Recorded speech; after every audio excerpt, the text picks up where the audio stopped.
ready to put the Dakota wings back in the trailer and put it up in the driveway, make some space in here. Before I do that, we're going to do a walkthrough of the 24-foot enclosed trailer that I converted into a temporary or not so temporary paint booth. So I've done a couple of different airplanes the past couple of years with this, any minor paint projects. You couldn't quite do a car. I'm not going to say you can't, but it would be tight getting along the sides of it and spraying without getting any contamination in your paint or rubbing against it. So without further ado, let's go check it out, and I'll show you how I wired and plumbed this thing, and the lights as well as the ventilation, if you want to replicate the same thing. Probably somewhere in the neighborhood with the lights and all, even if you had to buy extension cords, air hoses, the ventilation, maybe $300, $400, you'd probably be sitting pretty similar to what I did with this, other than the purchase of the trailer itself. Okay, this is the 24-foot enclosed trailer, 5,200-pound axle. Use it to haul cars, airplane parts, vehicles, you name it. It's been in the trailer. It's extremely dirty. It's been sitting out here underneath some trees for last season, and I haven't pressure washed it off yet this year, so it's dirty.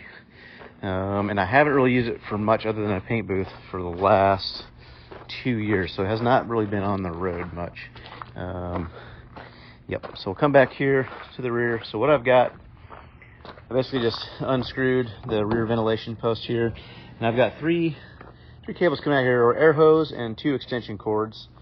And I run this extension cord into my shop air, and it runs through an air dryer in the shop. And I'll go over that compressor here in a second, but we'll walk up into the inside of this guy. All right, so the man door opening over here, you'll see this from the inside, but this is a door I built so I could close it from the inside, basically leave this open. It's how I'm getting my ventilation out. So as we step in, let's see. All right, so this is the inside. This is the door frame that I built. So the deal is I needed somehow to get ventilation here because it is such a small space. And it is very sealed up. I didn't want any doors open, so any wind coming in here, so I didn't want it environmentally isolated. So I built this little kind of basically an L-frame door that I put a hole in it with this fan. So whenever I come in here and I'm gonna spray, it just pushes right up there and just seals it up. And this exhaust fan, I'll get the specs on that for you if you want it, but it's enough to pull enough air through a little bit of a vent here that I'll run sometimes. Or generally when I'm spraying, I will have the back door open from the outside, which gives me just a little bit of a slight air gap in the top here, and allows the air to kind of come almost up and over the lip in there. It's almost a natural little debris filter. So it's not filtered air, and by any means, a lot of stuff I'm spraying, it is not getting any sort of car show quality clear coat. But you'd be surprised when you do clean this thing up and paint how debris free and how clean it can actually be. And the one nice thing about it is I've got this one space heater in here, and I've got a thermometer I usually have over here. And I can manage the temperature of this, and I've sprayed as cold as 30 degrees in here and been able to keep my temperatures anywhere in the 55 to 70 degree range, depending upon what I'm spraying or how I want to do it. Lots of area on the walls to hang stuff from, screw from the ceiling we can hang. The way I've got my lights coming in is my extension cords and my air hose are coming in through that vent hole in the rear of the trailer. Basically power distribution over here, kind of a mess of wires, different stuff. But it goes to these LED bar lights that I got on Amazon, and the way they work is you got a plug that plugs into one, and then really they've got these little connectors. If you mount them close enough, you can secure them to the wall, then they just butt up next to each other and they plug to the next one. So this is just a daisy chain of LED lights. These came with all these different cables to run it. And I basically have just daisy chained a whole bunch of these to give various angle of lights. LED lights work really good in the paint booth because they're super bright, but they cast crazy shadows if you don't have a bunch of different angles on it. So I do most of my spraying with my projects kind of on this side and rotate and kind of go in from the right here, going that direction, which is why the lights are kind of oriented how they are. If you had a piece where you couldn't really move or spin it, or you had to kind of do both sides as it sat in place, you would really need another set of lights on that wall, because that side of the panels would be really dark. So I haven't ran into that maybe 1 or 2 times, so I think I'll eventually expand and put that same amount, another 4 of those lights, daisy chained on this side over here, and that'll clean that up. I always keep a table in here for all the mixing, little hole drilled in it, paint gun slips in that really nice, it'll hang. Got my air hose running all the way over to here, so that works out good. In the middle, right now I was doing some smaller pieces, so I've got the sawhorses up and kind of different pieces of cardboard from different shipping to kind of set the pieces on to get the paint. Outside of that, that's pretty much it. When I do have everything out of here, like I said, I can get the entire wing assembly in here with the rotisserie, so I can spin it in here while I'm in here. And then the same thing for the fuselage. When I put it on the little hashtag brace, I can rotate that thing all the way in here and get all sides. So I'm spraying, either from a vertical, horizontal position down onto it, so gravity is not hindering the flow of the paint, or at least a partial where it's, at least somewhat, so it's not just a straight up and down surface. And plenty of places to hang stuff, mask, yeah, so that's the inside. Pretty functional, very well lit, and climate controlled. This fan has lasted the entire time I've had it. It's probably getting close to the end. I've heard the bearing kind of getting a little weak on it, but it's still blowing pretty good. And you can actually feel it when that thing's turned up all the way, which it's not right now, and you only open one of these vents or that back door, you can feel a little bit of flow. And if you forget to turn it on, you start spraying, this whole trailer will fog up immediately. As soon as you turn it on, it's clear. So for the amount of spraying I'm doing, it is perfectly capable for it. All right, let's head back outside. All right, it's done spraying. The nice thing about it, I want to let it dry, kind of come out, shut that, keep the heat running for a little bit. It'll stay, and then it'll cure nicely in there.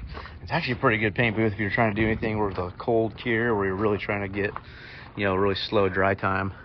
You could probably really get some pretty high gloss stuff with, especially some of these airplane fabric paints.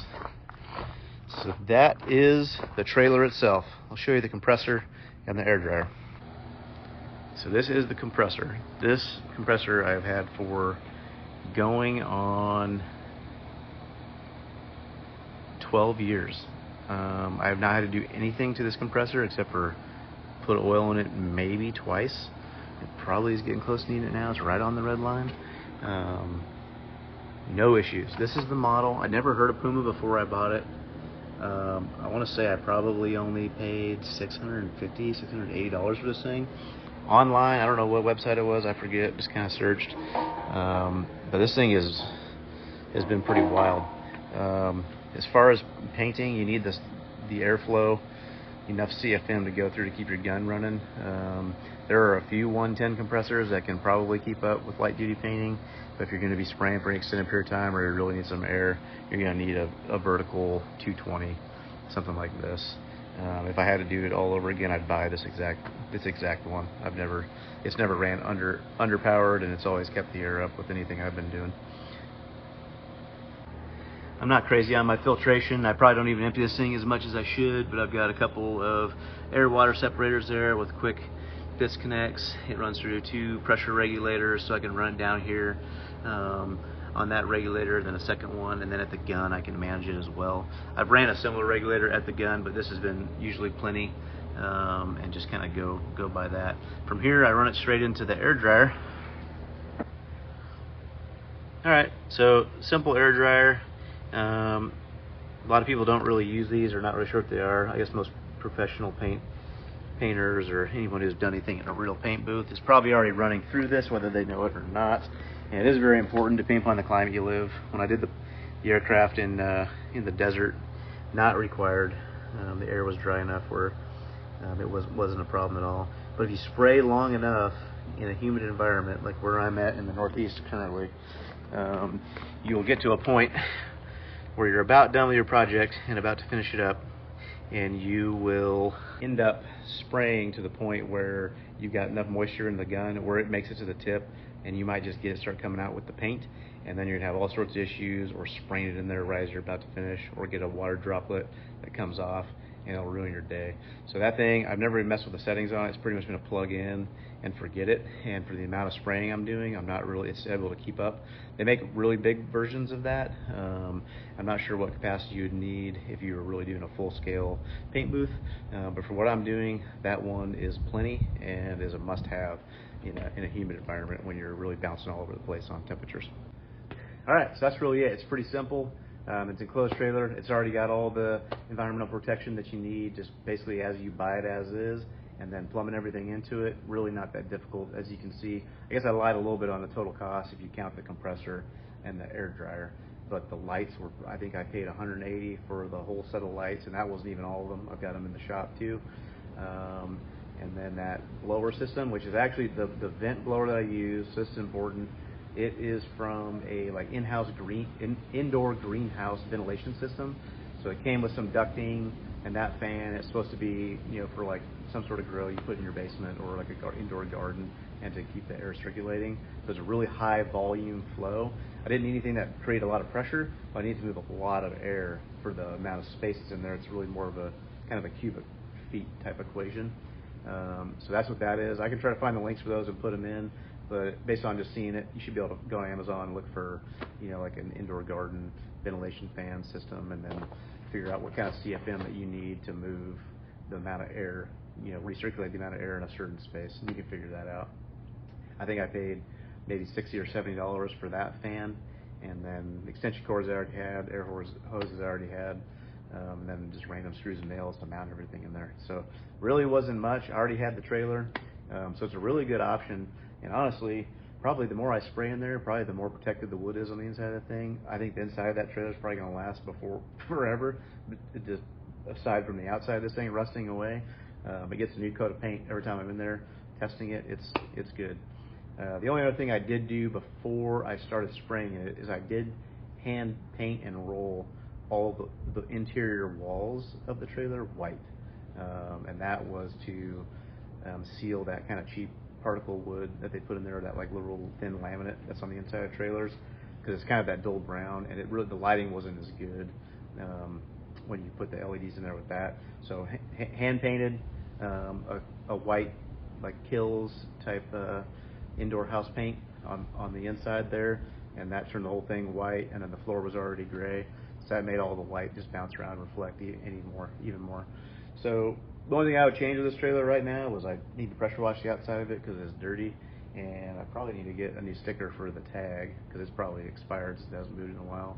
And then I would probably put lights on that left side, as I showed you when I was in there, just to allow to paint something that if you couldn't rotate it or move it, because it is dark on that side, it would be hard to catch a run. Outside of that, if you got any questions, let me know. Put them in the comments below. If you want me to see anything else in the videos that you want me to do a video on or a tutorial, I'm going to keep the videos coming for the Murder Cub, and then as some of the other projects I have kind of in the queue, we'll spool them up and try to share it with you.